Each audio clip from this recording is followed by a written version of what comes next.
Assalamualaikum warahmatullahi wabarakatuh. Kami dari kelompok 9C10 akan mempresentasikan Project Based Learning dari Study Case Dagangan. Next. Di sini ada business modeling yang akan dijelaskan oleh Ratih. Pada Ratih, dipersilakan. Yang pertama di sini ada business modeling. Pertama kita mengidentifikasi masalah yang dialami oleh perusahaan dagang. Nah, di sini perusahaan dagang menghadapi tantangan dalam mendorong adopsi aplikasi digital oleh pemilik warung di pedesaan Indonesia yang lebih memilih transaksi manual dengan sales representatif meskipun aplikasi yang telah dirancang ramah pengguna. Nah, ketergantungan pada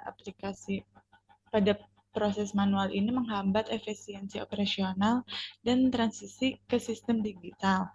Untuk mengatasi masalah ini, diperlukan analisis data terkait perilaku pelanggan, kemudian efektivitas kunjungan sales, dan optimasi rute kunjungan guna merancang strategi bisnis yang lebih efisien dan mendukung pertumbuhan jangka panjang perusahaan.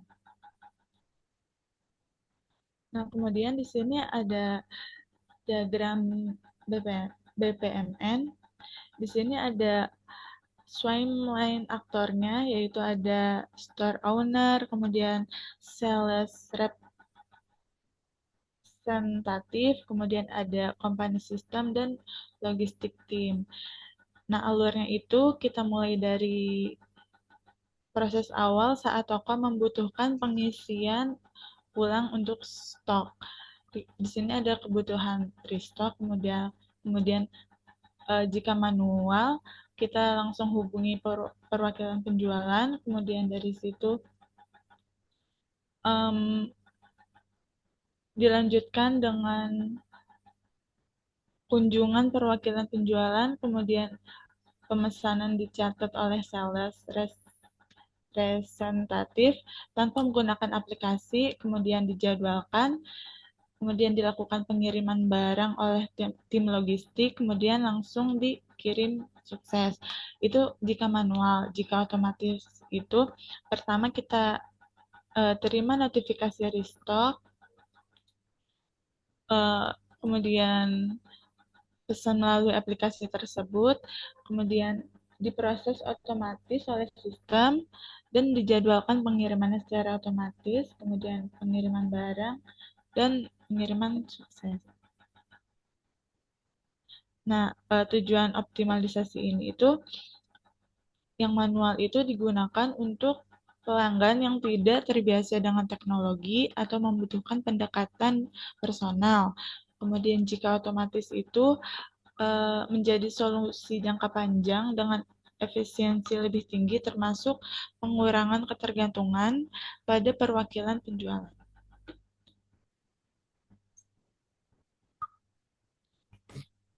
Ya, terima kasih Ratih atas penjelasannya. Selanjutnya ada Python Programming. Di sini saya sendiri yang akan menjelaskan. Untuk untuk bagian Python ini, pertama kita import datanya dulu. Kemudian kita cek data yang memiliki duplikat dari masing-masing sheet. Next. Kemudian di sini kita cek missing values yang ada di setiap sheet-nya. Di sini terlihat di beberapa kolom terdapat missing values. Next. Oke, di sini kita bersihkan data dari si TRX terlebih dahulu. Di sini kita lihat tipe datanya dengan TRX info, kemudian kita cek yang missing value-nya dari data TRX ini ada berapa. Di sini terlihat di sales ID ada 37. Kemudian untuk duplikatnya di sini terlihat ada 225. Next. Oke, selanjutnya kita identifikasi data duplikat, kemudian kita hapus, kemudian kita reset indeksnya. Kemudian di sini kita ganti atau isi data sales ID yang kosong di TRX dengan sales ID di sheet sales visit. Kemudian kita gabungkan sheet TRX tersebut dengan sales visit berdasarkan kolom user ID. Kemudian kita ambil kolom user ID dan sales ID dari sales visit. Nah, kemudian setelah itu kita isi nilai kosong di kolom sales ID menggunakan nilai dari kolom sales ID dari sales visit. Next.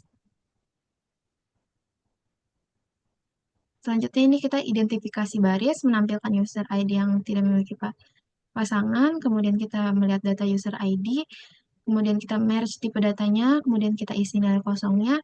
Setelah itu kita periksa kembali baris dengan nilai kosong yang terdapat di sheet TRX ini. Next.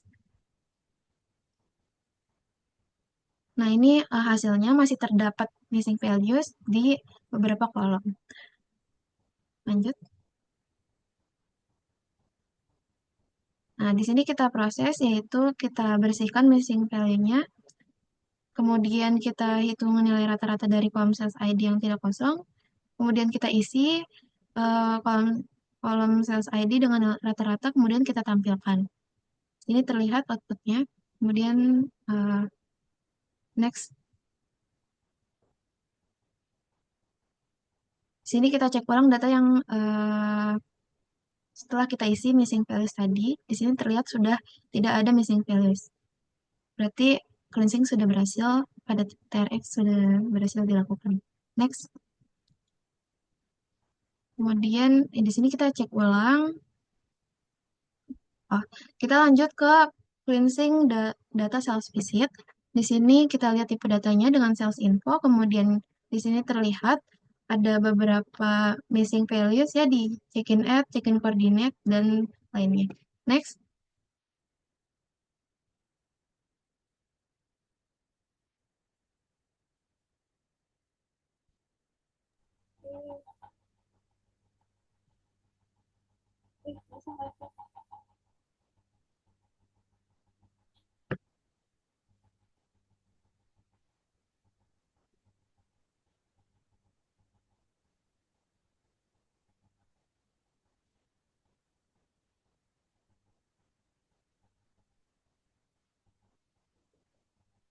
Tadi terakhir nyampe mana? Ini, dan kamu di sini kan? Ya. Oke, selanjutnya di sini kita hitung jarak antara check-in dan check-out. Di sini terlihat 0,084. Kemudian di sini kita periksa missing value-nya. Di sini masih terlihat ada missing value ya, maka dari itu kita bersihkan. Next. Nah, di sini kita melihat tipe datanya, kemudian di situ kita panggil missing value, kita bersihkan missing data sales-nya. Lanjut. Sini kita hitung jarak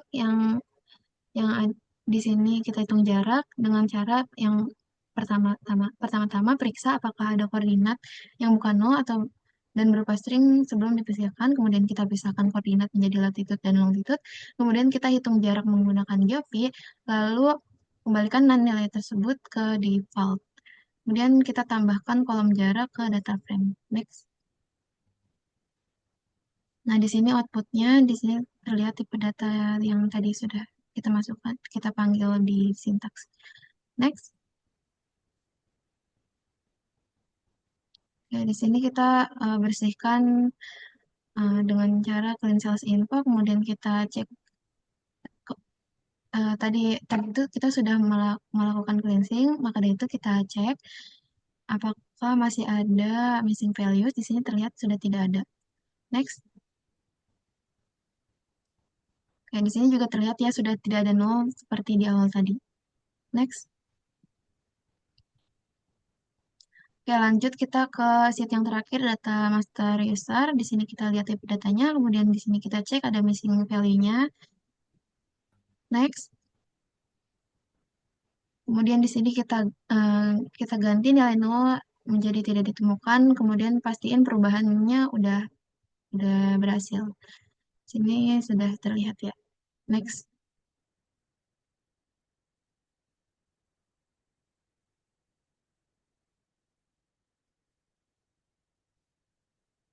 Kayaknya tadi ke zoom deh. Agak kecilin dulu.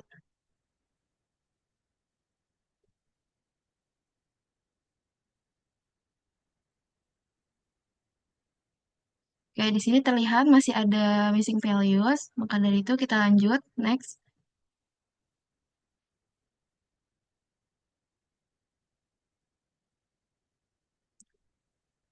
Di sini kita panggil master user. Di sini juga masih terlihat masih ada missing values. Next. Nah, kemudian kita hapus baris master user yang memiliki warung latitude dan warung latitude kosong. Jadi di sini sudah terlihat ya, udah tidak seperti yang sebelumnya. Next. Nah, di sini untuk tipe data yang tadi kita bisa cek di sini. Next. Oke, kita lanjut. Kita save datanya dengan bentuk Excel, yaitu PBL dataset XLX. Dan cleansing sudah berhasil dilakukan. Next. Oke, sini untuk check-in koordinat dan check-out koordinat dari data frame dan cells itu menyimpannya dalam variabel geolokasian. Nah, ini berisi koordinat lokasi check-in dan check-out pelanggan. Kemudian insight-nya eh, yaitu ekstraksi data geolokasi ini memudahkan untuk analisis lebih lanjut seperti menghitung jarak antar lokasi yang penting untuk memahami pola perjalanan atau efisiensi rute kunjungan. Next. Kemudian selanjutnya ini ada hitung jarak antara setiap lokasi kunjungan.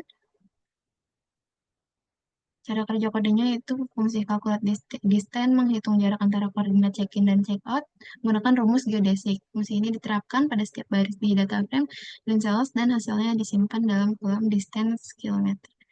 Untuk insight-nya, kode ini memberikan informasi jarak antara lokasi yang dapat digunakan untuk menganalisis rute dan efisiensi perjalanan cells. Next. Ini outputnya. Next, kita slide selanjutnya.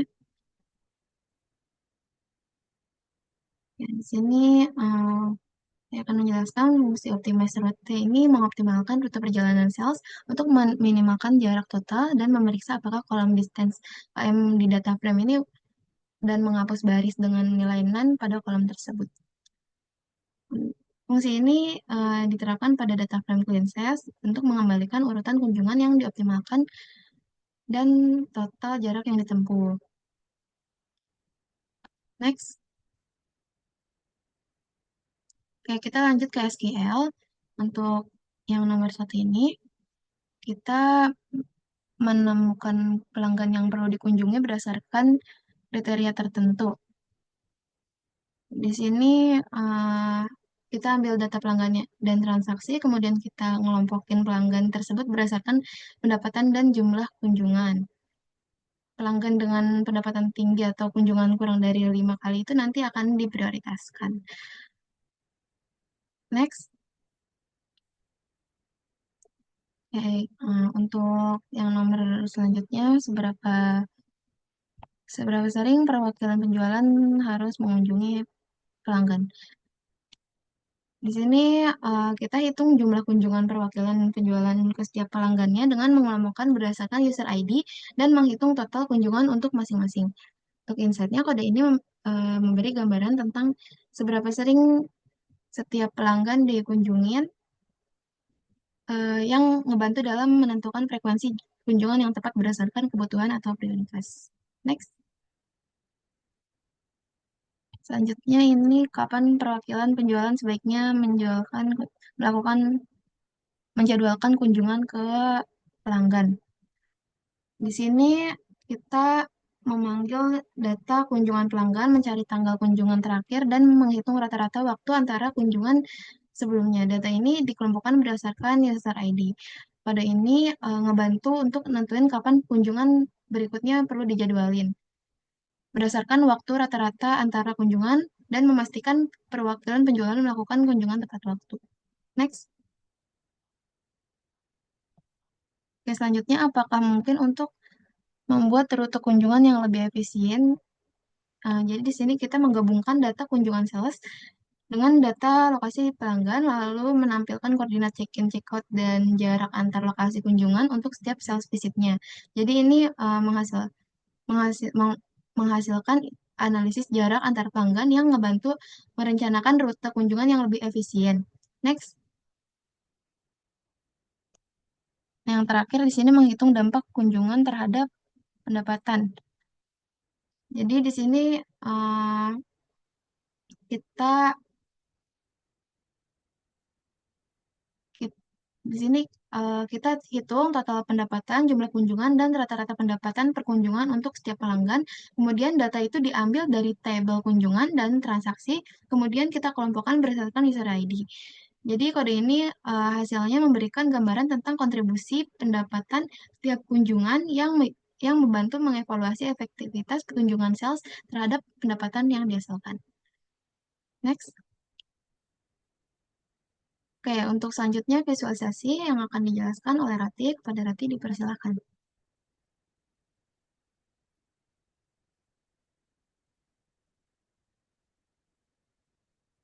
Rati belum on mic.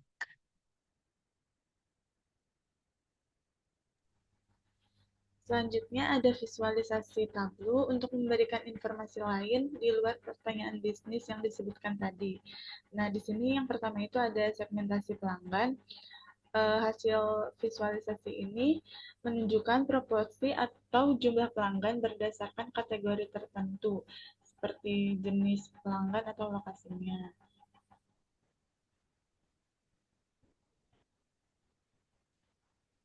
Kemudian yang kedua ada frekuensi kunjungan sales representatif. Di sini visualisasi ini akan menunjukkan jumlah kunjungan yang dilakukan oleh sales representatif dari waktu ke waktu. Kemudian ada rute kunjungan sales representatif. Visualisasi ini digunakan untuk menunjukkan kunjungan sales representatif. Kemudian yang keempat itu ada transaksi dan pendapatan. Visualisasi ini menunjukkan total pendapatan dari transaksi yang dilakukan setiap tanggal. Ini dibikin bulan. Kemudian ada waktu optimal untuk kunjungan. Visualisasi ini menunjukkan waktu di mana kunjungan yang paling banyak dilakukan, membantu menentukan waktu optimal untuk kunjungan. Kemudian yang terakhir ada pengaruh kunjungan terhadap transaksi. Visualisasi ini menunjukkan hubungan antara jumlah kunjungan dan total pendapatan yang dihasilkan. Ini dashboard yang dibuat.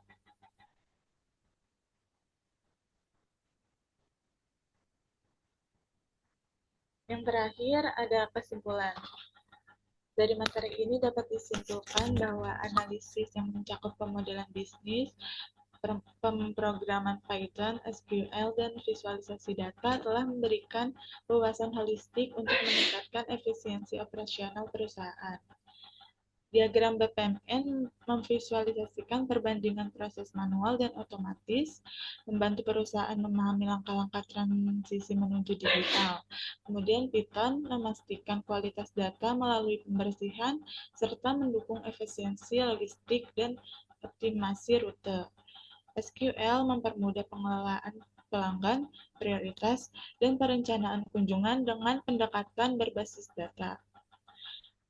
Visualisasi data menyajikan kinerja penjualan dan pola kunjungan secara intuitif, mendukung pengambilan keputusan strategis berbasis fakta, kombinasi.